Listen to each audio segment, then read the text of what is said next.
Shalom, shalom. Before I get this lesson started, I want to give all praises and glory to Yahawah, Bahashem Yahawashi, Bahashem Rakakodash, and I want to give double honors to the elders and apostles of the great millstone of whom I learned from, and a shalom to the hopeful elect and the elect, teaching this 100% truth, the new song, harping on their harps this new song to the four corners of the earth, bidding the elect to the marriage supper of the Lamb. This is your brother Radah.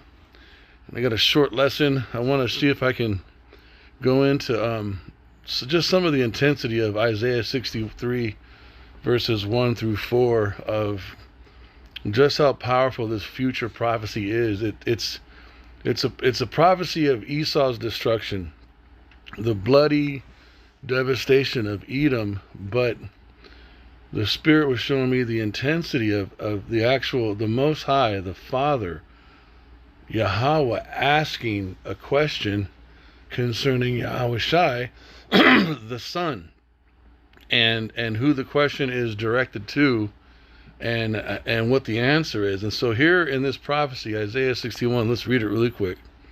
Who is this that cometh from Edom with dyed garments from Basra? This that is glorious in his apparel, traveling in the greatness of his strength. I that speak in righteousness, mighty to save. Wherefore art thou red in thine apparel, and thy garments like him that treadeth in the wine fat? Now this is the answer, and this portion is Yahawashi speaking.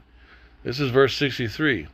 I have trodden the winepress alone, and of the people there was none with me. For I will tread them in mine anger, and trample them in my fury. And their blood shall be sprinkled upon my garments, and I will stain all my raiment. This is verse 4.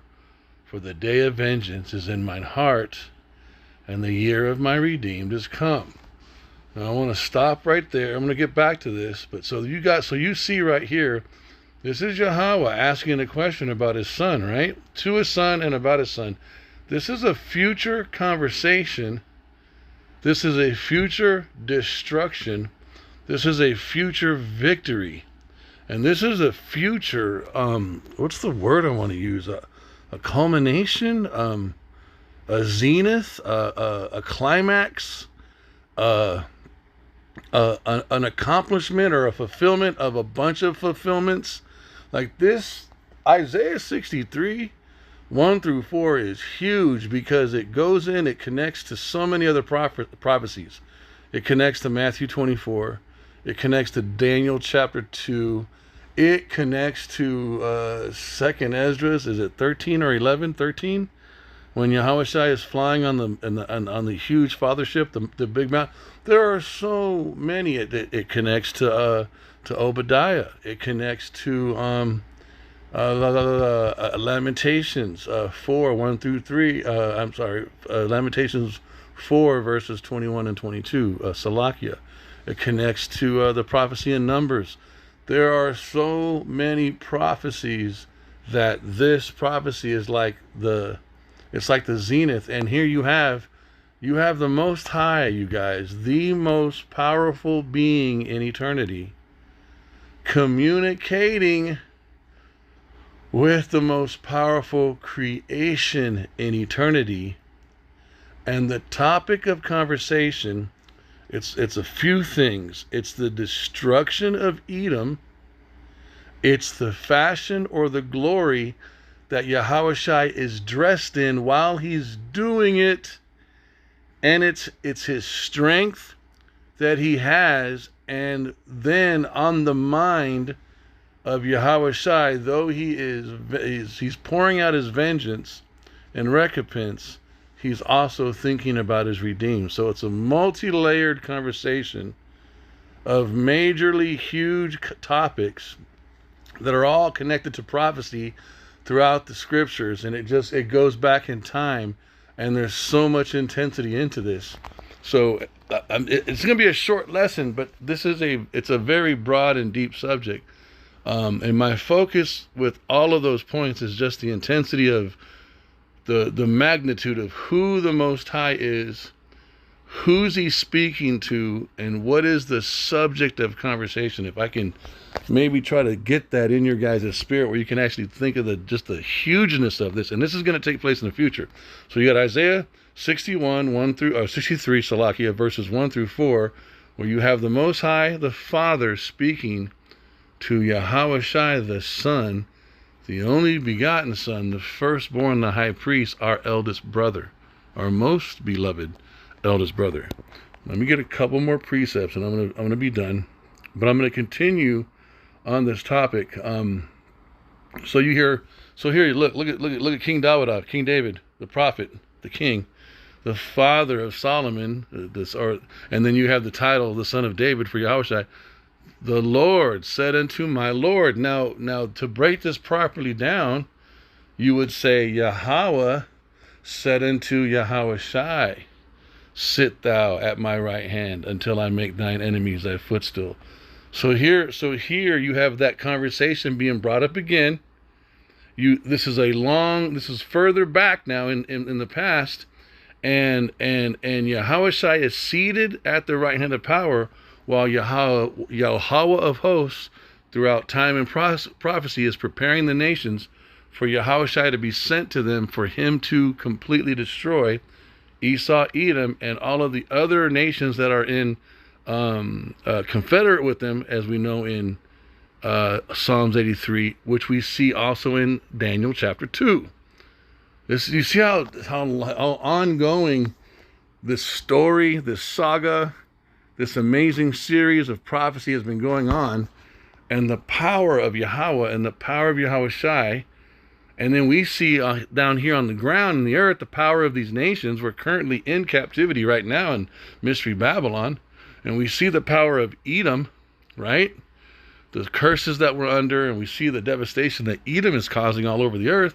Yet this conversation that's been going on between Yahawah, the Most High, and Yahawashi, our king, about Yahawashi's rulership from the throne of David, which will involve a major war.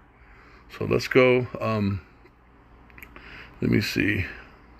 So look at this. I'm just trying to paint a picture. So you have here the book of Acts. You got the prophet, the apostle, the disciple Stephen, and we know the whole account in the book of Acts, where he's standing before the Pharisees, I believe, like the 2/3 Jews, Israelites, and they're totally opposed to Yahawashi. And he's teaching, he's speaking all the way from the beginning of the works of the Most High, all the way up into the present, which is he covers a long lineage of history, which is, in fact, if you think about it, it's the new song. The new song, the 100% doctrine, is it's completely understanding all the law, statutes, commandments. It's perfectly understanding, or being willing to perfectly understand, all of the prophecies. It's also understanding the correct names, Yahawah, Yahawashi, and all of the history of our transgression, our punishments, our rebellions, his blessings, everything, the covenants, everything, and then the blood of Yahawashi and the redemption from those transgressions, our chastisement, our repentance from that, right? Our captivities, the curses, all of that, understanding that all in historical order. That's the new song. That's understanding prophetically the lyrics and the melodies of our correct history. And that's what Stephen is doing. Stephen is doing this. And if you notice, what does it say? But he, being full of the Holy Spirit, looked up steadfastly into heaven and saw the glory of the power, and Yahawashi standing on the right hand of the power.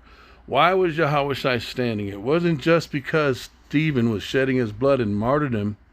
It was what Stephen was saying. It was the way he was saying what he was saying. That is what Yahawashi was in agreement with, in such an intensity that he stands off his throne next to his Father on his feet, and his outward expression of his agreement, of his adoration, or his agreement to what he sees Stephen doing and what he hears coming out of Stephen's mouth. He hears the new song literally being sung to the point of bloodshed and Stephen's death, when Stephen is going from all the way from the past to the present. So here you see, and then I want to point this out too.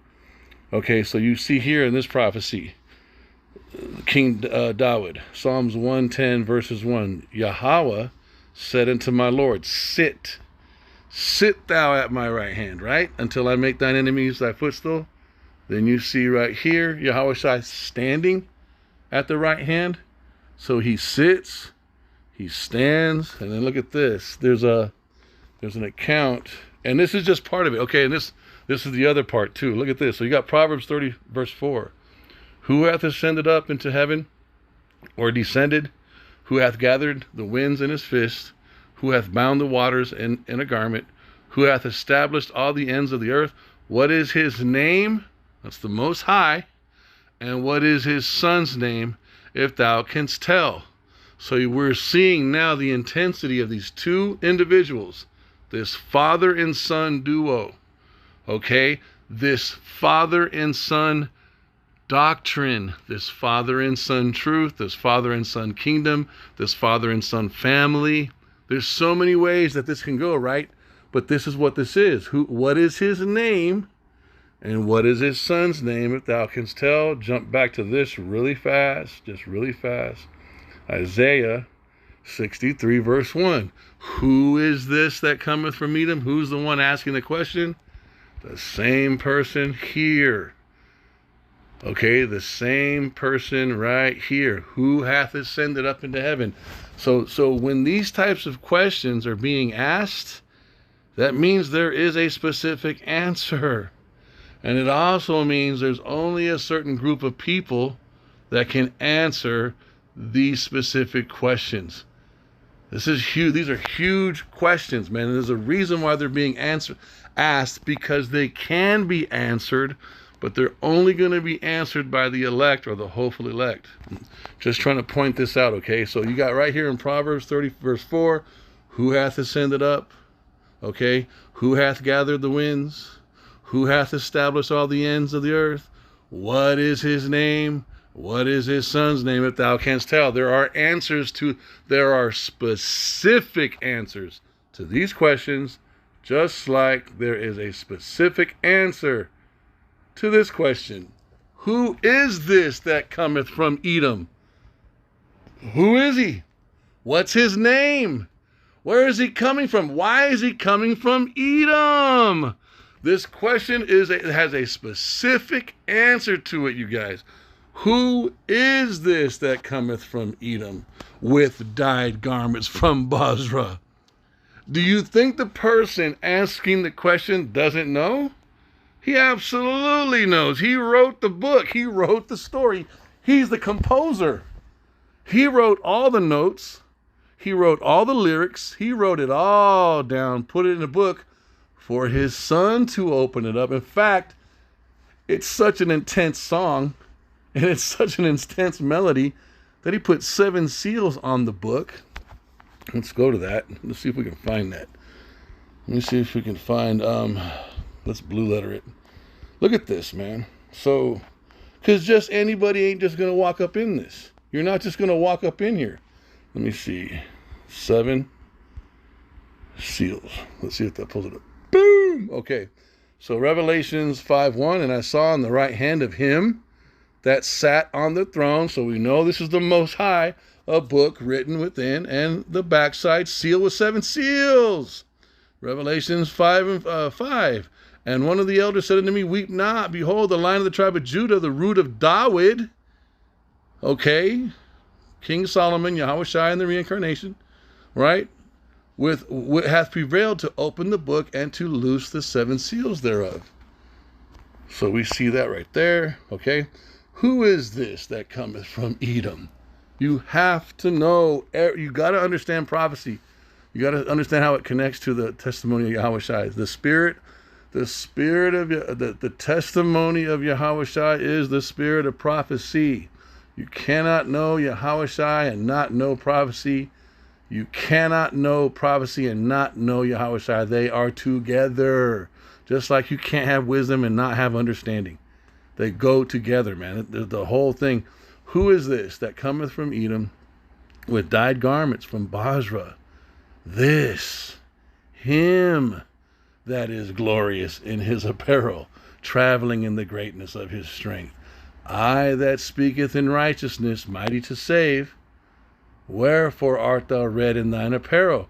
Why are you red in your apparel? There's an answer to this question. And thy garments like him that treadeth in the wine fat. Now the question is being answered poetically, or asked poetically, lyrically, creatively. But why is there so much bloodshed around you? Here's the answer, and who's the one answering? Yahawashi. I have trodden the winepress alone, and of the people there was none with me. For I will tread them in mine anger, and trample them in my fury, and their blood shall be sprinkled upon my garments, and I will stain all my remnant, my raiment.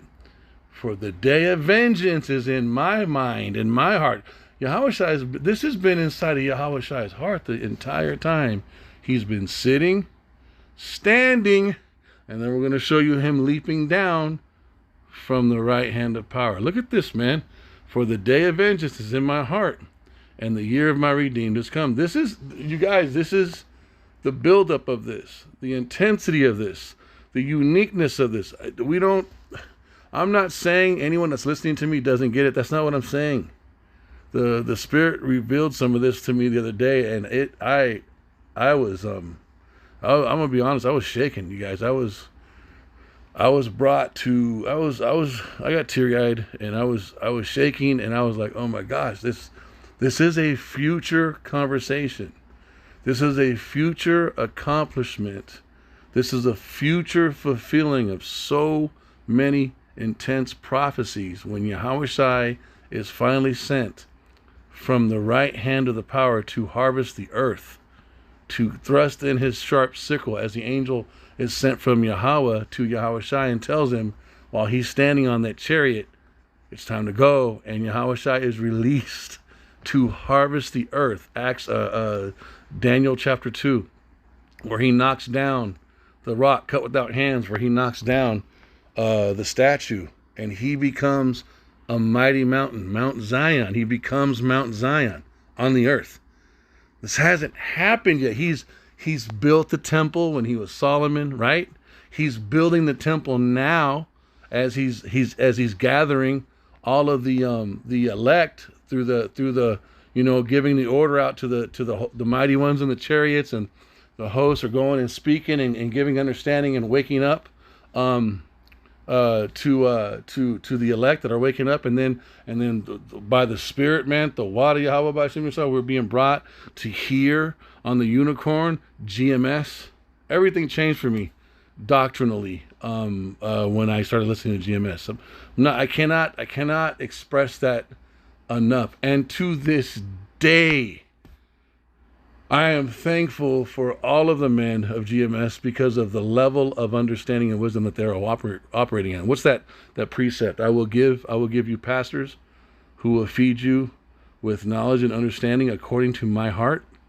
That's exactly what Elder Apostle Tahar, Elder Apostle Gabar, Elder Apostle Rayamlam, and all of the captains, and all of the bishops, and everybody in GMS that is sincere. That's what they're all doing, man. And when you listen to their lessons and you start going through the whole process of cleansing and coming out of whatever you were into, whether it would be Christianity or Islam, or maybe you didn't know anything, you begin to learn the correct way. And then when you read scripture, you're able to hear the correct sound. This is the way, walk ye therein it. And it happens to you, and you become so thankful because now you actually can read the Bible and the Apocrypha, with the help of these men and this doctrine, and you're able to know Yahawashi, man, and to know doctrine correctly. So with that, I don't mean to get off on a tangent, but so here we got wisdom of Solomon, right? So remember, we have King David right here. The Lord said unto my Lord, sit thou at my right hand until I make thine enemies thy footstool. Then we got in the book of Acts. But he, being full of the Holy Spirit, looking up steadfastly into heaven, and saw the glory of the power, and Yahawashi standing on the right hand of the power. So we got sitting, we see sitting, We see standing, and now look, we see him leaping down. We see him jumping down. Look at this. Wisdom of Solomon, 18:15. And this is what's coming, you guys. Thine almighty sword leapt down from heaven out of thy royal throne as a fierce man of war into the midst of a land of destruction. I believe this is talking about, this is King Solomon doing a wonderful job. The Wisdom of Solomon is just a colorful book of just amazingness, amazing anointed wisdomness. And any of you that have read it, you know what I'm talking about. It's just, but there's portions in here where he's prophetic, and there's portions where he's doing what Stephen was doing in the book of Acts, chapter 7. He's going all the way back from the beginning up into the present time, and then also going into the future. He's doing a recount poetically of the lineage of the history. He's poetically recounting. He's reciting the new song. He's talking about all the things that we did, the mistakes, the accomplishments, but he's doing it in a very poetic, dark sentence kind of way, dark saying kind of way. But you know what he's talking about once you get the understanding. You're like, okay, that's talking about Adam. That's talking about Cain. He's talking about Moses. He's talking about Abraham and Isaac. He's going through the whole lineage. And so right here, I believe this account is talking about Egypt when we were taken out of Egypt the first time, but you can apply it to the land of the north for the prophecy that's coming, for when it says that there is coming a day, the day shall come when they will no longer say Yahawah liveth, who took the children of Israel out of the land of Egypt, but Yahawah Bahashem Yahawashi liveth, who took the children of Israel out of the land of the north. Talking about Mystery Babylon. So this is Wisdom of Solomon, 18:15. Thine almighty word leapt down from heaven out of thy royal throne as a fierce man of war into the midst of a land of destruction. Verse 16, and brought thine unfeigned commandment as a sharp sword, and standing up filled all things with death, and it touched the heaven, but it stood upon the earth. 17, then suddenly visions of horrible dreams troubled them sore, and terrors came upon them unlooked for. 18, and one thrown here and another there, half dead, showed the cause of his death. 19, for the dreams that troubled them did foreshow this, lest they should perish and not know why they were afflicted. So then if you keep reading, it talks about the destruction of Egypt, which is coming to America. So basically, I wanted to go into that. I know I have more precepts. So yeah, and so here's another one. Hold on. So this is Revelations 10:1. So I believe that this is Yahawashi. And I saw another mighty angel come down from heaven, clothed with a cloud, and a rainbow was upon his head, and his face was as it were the sun, and his feet as pillars of fire. So this is describing Yahawashi again, right? And he had in his hand a little book. Well, didn't he also have a book in Revelations 5 that he was able to open, right? He was able to open it. No one else could touch it, but he did. Well, once he gets it, what does he do? He opens it up, he goes through it, and then he begins to portion it out to the prophets. And what is John? John is one of the prophets. Revelations 10:2, and he had in his hand a little book open, and he set his right foot upon the sea and his left foot on the earth. Verse 3, and he cried. Look at this. Here goes another conversation taking place between Yahawashi and the Most High. Look at this. And cried with a loud voice, as when a lion roareth. And when he had cried, 7 thunders uttered their voices. So that was the answer or the response to his cry. He cries out, Yahawah thunders with 7 voices, right? A perfect answer, a thunderous answer, a dark saying answer, even to the point where it was covered up in the next verse. And when the 7 thunders had uttered their voices, I was about to write, and I heard a voice from heaven saying unto me, seal up those things which the 7 thunders uttered, and write them not. So, but look, so here you hear, and he had in his hand a little book, and he cried. Okay, so verse 3, he cried with a loud voice, right?